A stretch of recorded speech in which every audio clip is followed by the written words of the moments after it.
கடலுக்குள் இருக்கும் குழாயில் சுத்தம் செய்யும் பணியின் போது வெடித்து சிதறியதால் அம்மோனியா வாயு வெளியேறிய பரபரப்பான காட்சிகள்தான் இவை.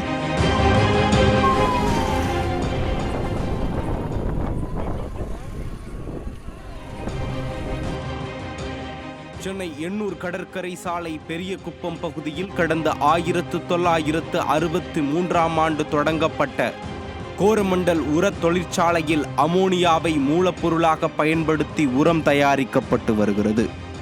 இங்கு தயாரிக்கப்படும் உரம் லாரிகள் மூலம் தமிழ்நாடு மட்டுமின்றி கர்நாடகா, ஆந்திரா உள்ளிட்ட மாநிலங்களுக்கும் அனுப்பி வைக்கப்படுகின்றன. இதனிடையே மழைக்காலங்களிலும் மேகமூட்டம் இருக்கும் நேரத்திலும் தொழிற்சாலையில் இருந்து அடிக்கடி அம்மோனியா கசிவு ஏற்படுவதாகவும் இதனால் எண்ணூர் பகுதி முழுவதுமே பாதிப்புகள் ஏற்படுவதாகவும் பல கட்ட போராட்டங்கள் நடைபெற்று வந்தன. ஆனால் இதையெல்லாம் விடியா திமுக தொழில் பாதுகாப்பு மற்றும் சுகாதாரத்துறை கண்டுகொள்ளவில்லை. இந்த துறை தொழிலாளர் நலன், வேலைவாய்ப்பு மற்றும் பயிற்சித்துறை அமைச்சர் CV கணேசன் கீழ் வருவது குறிப்பிடத்தக்கது. கோரமண்டல் உர தொழிற்சாலையில் உரத்தை தயாரிப்பதற்காக பயன்படுத்தக்கூடிய அமோனியாவை கப்பல் மூலம் இறக்குமதி செய்வதற்காக கடலில் 500 மீட்டர் ஆழத்தில் குழாய் அமைக்கப்பட்டுள்ளது. இந்த நிலையில் கடலுக்குள் இருக்கும் குழாயில் சுத்தம் செய்யும் பொழுது குழாய் வெடித்து சிதறியதில் நள்ளிரவில் அப்பகுதி முழுவதும் அம்மோனியா வாயு வெளியேறியது. இதனால் சின்ன குப்பம், பெரிய குப்பம், எர்ணாவூர் குப்பம் பகுதிகளைச் சேர்ந்த மக்களுக்கு கண் எரிச்சல், மூச்சு திணறல் ஏற்பட்டதால் பதற்றமான சூழல் நிலவியது. பாதிக்கப்பட்ட மக்கள் உடனடியாக இருசக்கர வாகனங்கள், ஆட்டோக்கள், ஆம்புலன்ஸ்கள் என கிடைத்த வாகனங்களின் மூலம் அழைத்து வரப்பட்டு சென்னை ராயபுரம் அரசு ஸ்டான்லி மருத்துவமனையில் அனுமதிக்கப்பட்டு சிகிச்சை பெற்று வருகின்றனர். மேலும் திருவொற்றியூரில் உள்ள தனியார் மருத்துவமனையிலும் சிகிச்சை பெற்று வருகின்றனர். ஈஏடி பேருக்கிட்ட சண்டை போட்டு தான் இருக்கான். இந்த மாதிரி ஒரு டேங்க் இருக்கக்கூடாது, இந்த மாதிரி கடலில் பைப் லைன் இருக்கக்கூடாது. என்னைக்கு பார்த்தீங்கன்னா கடல் கொந்தளிக்குது. அப்படி இப்போ நீங்கள் போய் பார்த்தீங்கன்னா கடல் கொந்தளிக்குது, அவ்வளோ பிரச்சனை. ஆனால் அதை தாண்டி இங்கே வந்தால் என்னன்னு அண்ணன் பம்பல் அண்ணன் வந்தோம். ஆனால் எல்லாம் தூங்கிட்டாங்க, மக்கள் எல்லாம் தூங்கிட்டாங்க.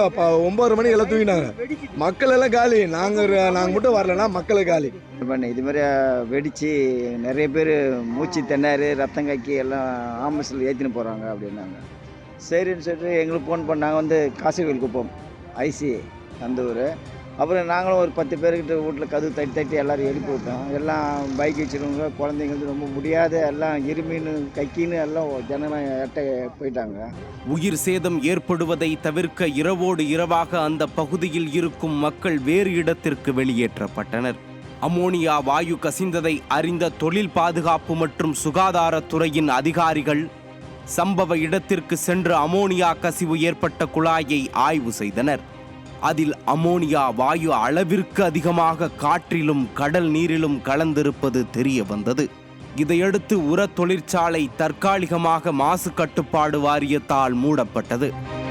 இந்த தொழிற்சாலையால் எந்த நேரமும் ஆபத்து ஏற்படக்கூடும் எனவும் இதனை நிரந்தரமாக மூட நடவடிக்கை எடுக்க வேண்டும் எனவும் பாதிக்கப்பட்ட நெட்டுக்குப்பம், தாளக்குப்பம் பகுதிகளைச் சேர்ந்த மக்கள் தெரிவித்துள்ளனர்.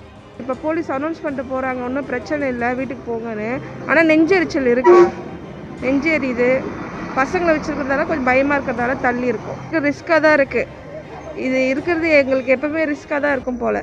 பொதுமக்கள் ஏற்கனவே கூறிய போது தொழில் பாதுகாப்பு மற்றும் சுகாதாரத்துறையின் அதிகாரிகள் வடசென்னை தொழிற்சாலைகளில் ஆய்வு நடத்தியிருந்தால் அம்மோனியா வாயு கசிவு விபத்து நடைபெற்றிருக்காது என எதிர்க்கட்சி தலைவரும் அதிமுக பொதுச் செயலாளருமான எடப்பாடி கே பழனிசாமி தெரிவித்துள்ளார். பாதிக்கப்பட்ட மக்களுக்கு உரிய நஷ்ட ஈடு வழங்க வேண்டும் என கூறியுள்ள அவர், இனியாவது விடியா திமுக அரசும் தொழில் பாதுகாப்பு மற்றும் சுகாதாரத்துறையும் கும்பகர்ண தூக்கத்திலிருந்து விழித்து மக்கள் நலப்பணிகளில் தீவிர பணியாற்ற வேண்டும் எனவும் வலியுறுத்தியுள்ளார். ஏற்கனவே மிக்ஸாம் புயலின் போது ஏற்பட்ட எண்ணெய் கசிவால் வாழ்வாதாரம் பாதித்து தவித்து வரும் மக்களுக்கு வெந்த புண்ணில் வேல் பாய்ச்சியது போல் மீண்டும் ஒரு துயர சம்பவம் அரங்கேறியுள்ளது.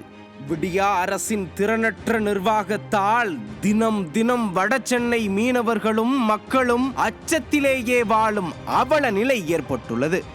போபால் விஷவாயு சம்பவம் போல் ஒரு நிலை ஏற்படும் முன் தனது தவறுகளை உணர்ந்து விடியா திமுக அரசு இனியாவது மக்கள் நலனில் அக்கறை காட்டுமா என்பதை பொறுத்திருந்து பார்ப்போம்.